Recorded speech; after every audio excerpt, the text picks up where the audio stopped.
His ring went flying off. Will she fetch a stick? No. No. She's not that kind of dog. You can't get the staff. You cannot. The staff is as impossible to get. So that guy running his mouth is Lewis. And on the left there, that's me. I'm Hannah. Oh, and behind the camera is Alex. So how did I end up here? Well, I've always been obsessed with pets, ever since I was little. And now myself and the Many Pets team are on a mission to build the ultimate guide to all things pet parent related. We're not sure. And pigs were in Georgia?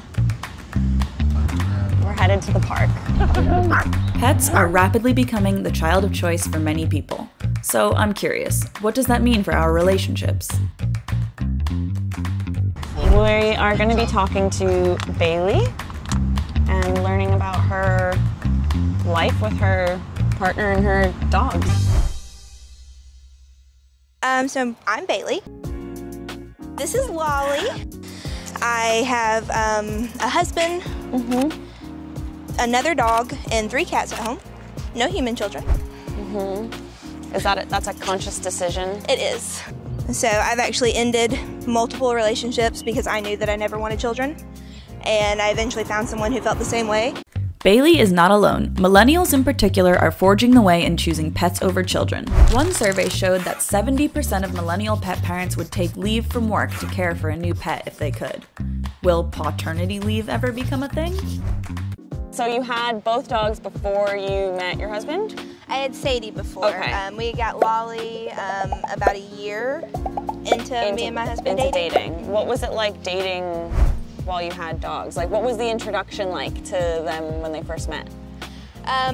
When they first met, my husband and Sadie got along. You know, he didn't realize how... he lied because he wanted you to stick around. Right. Fun fact.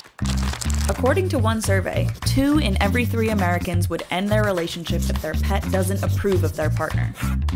So then you had both dogs. Obviously, by the time you were in a very serious relationship with your husband. And then how did you plan the wedding? Did you think about bringing both dogs, or what was that like?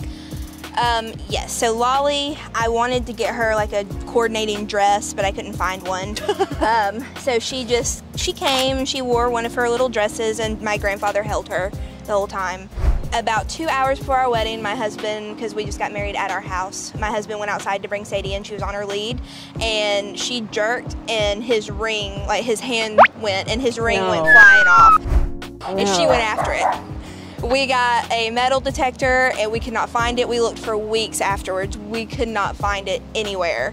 Dog ate the ring. Yep. I think if she did, when it flew, she was like, oh, it's a bumblebee, and she went after it. I guess she didn't poop it out then. I never found it. Some expensive. Yes. Yeah, it is. Do you have any advice for people who might be looking to decide whether or not to bring their dog to their own wedding? I think little dogs are great. I say if you have a well-trained dog, then absolutely. I think having animals at your wedding is great, especially when, you know, they're such big parts of your life. Tell me what it's like co-parenting all the pets. Lolly is easy. Lolly is perfect. She never causes any trouble. And Sadie is a diabolical mastermind. Her and my husband, they butt heads a lot.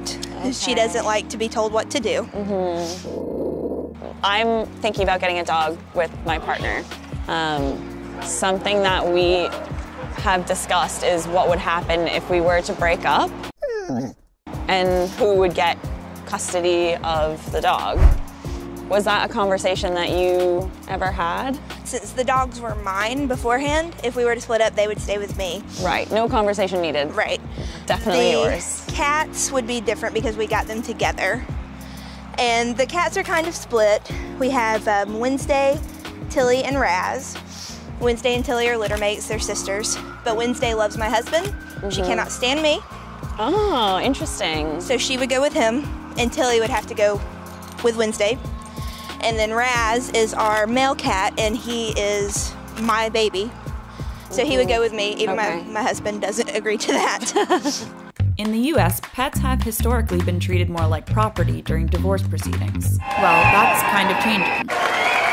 In 2017, Alaska became the first state to require judges to consider the best interest of any animals in divorce proceedings and to explicitly allow joint ownership. New York, New Hampshire, California, Maine, and Illinois have all followed suit. So, bottom line, when it comes to pets and partners, frequent communication is key. If your partner doesn't see pets the same way that you do, it's important to get on the same page before you start getting your dog or cat fitted for a tuxedo. Pets or partner, what would you choose? I will start by saying, luckily, I have a husband who would never put me in a situation to have to make that decision. However,